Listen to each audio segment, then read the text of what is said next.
Há 40 anos, em meio à efervescência da transição democrática, um grito ecoou de norte a sul do Brasil. Em 30 de outubro de 1985, os empregados da Caixa Econômica Federal realizaram a primeira paralisação nacional de sua história por duas reivindicações que mudariam tudo: a jornada de 6 horas e o direito à sindicalização.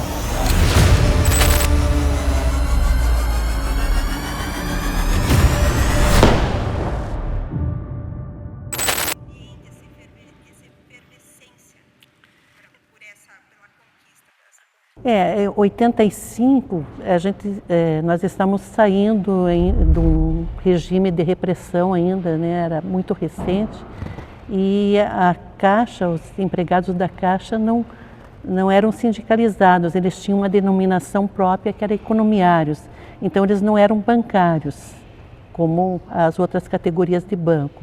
E isso, por um lado, não tinha quem os defendesse, quem defendia na época era a associação, mas não tinha todos os poderes, por exemplo, de um sindicato. Esse papel sindical passou diretamente a ser realizado pelos sindicatos.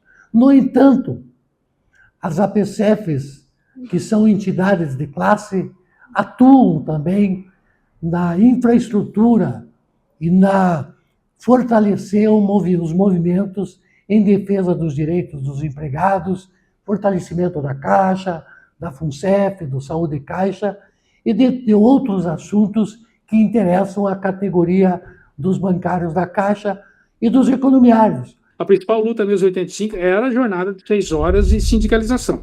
A jornada nossa era 8 horas. E a gente estava indicando uma jornada de 6 horas, né?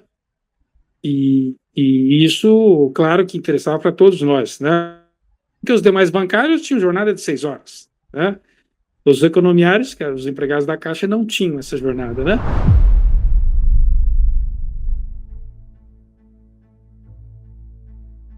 Esse movimento começou a partir de uma demissão que houve dos técnicos bancários e que eles não tinham quem os defendesse.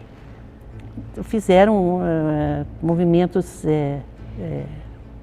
sozinhos e começaram, depois de algum tempo foram readmitidos, mas não havia um sindicato, não havia uma instituição, não existia categoria de bancário. Na verdade, são duas questões, né? Uhum. Uma é a luta do escriturário básico, né?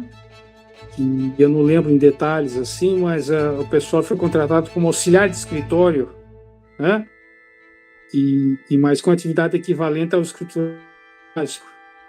E aí, isso aí foi resolvido na justiça. Inclusive, eu que coordenei a demanda, a ação judicial que nós ajuizamos contra a Caixa por meio da Federação dos Bancários, né? A outra coisa é a direito à sindicalização e jornada de 6 horas. Esses movimentos sindicais com simpatia, de um modo geral, né? Mas como eu te disse antes, né, a questão dos EBs, escriturário básico, foi resolvido na justiça, não foi por negociação.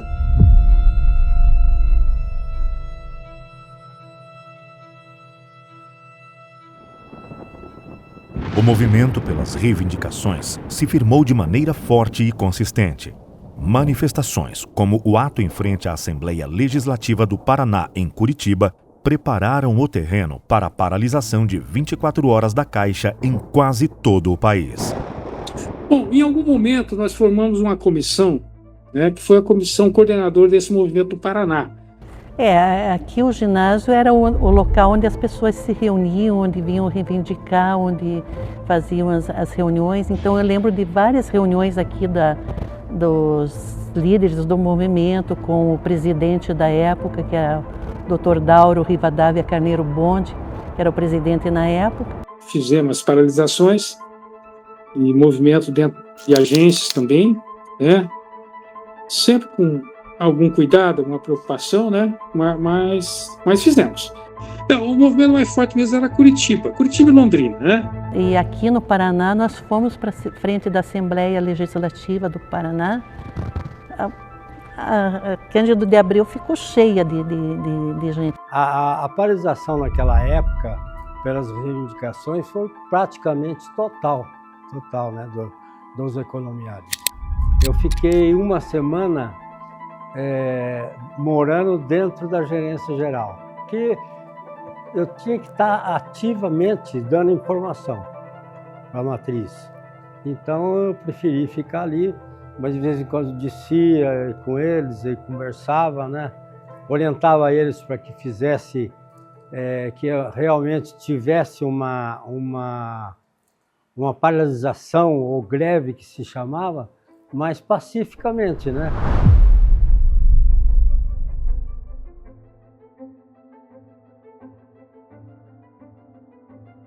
E à época, um pouco na sequência, o presidente então Marcos Freire, né, foi um parlamentar e que ele contribuiu de certa forma para que isso fosse alcançado. E à época, eu lembro, em 1987, quase acho que ao final do mandato dele dentro da Caixa,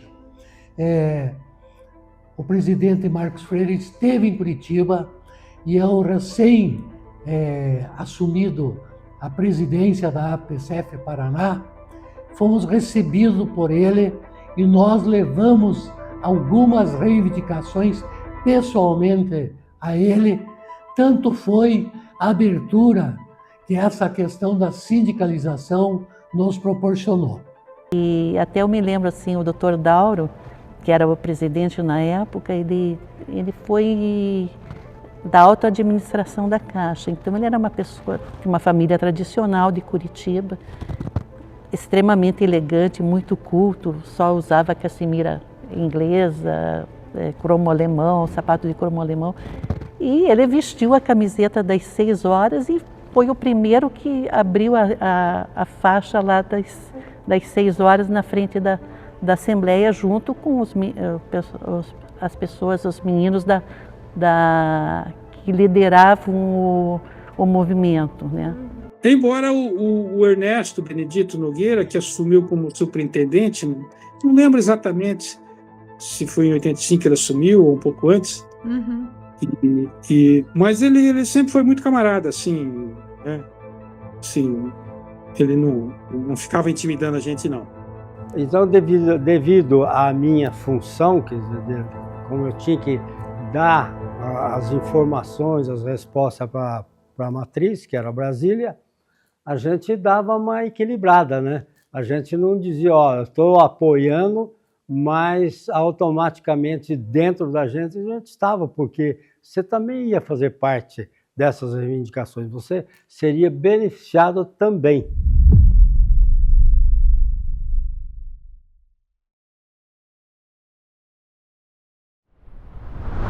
Graças à união da categoria, em 17 de dezembro de 1985, a Lei das 6 horas foi sancionada.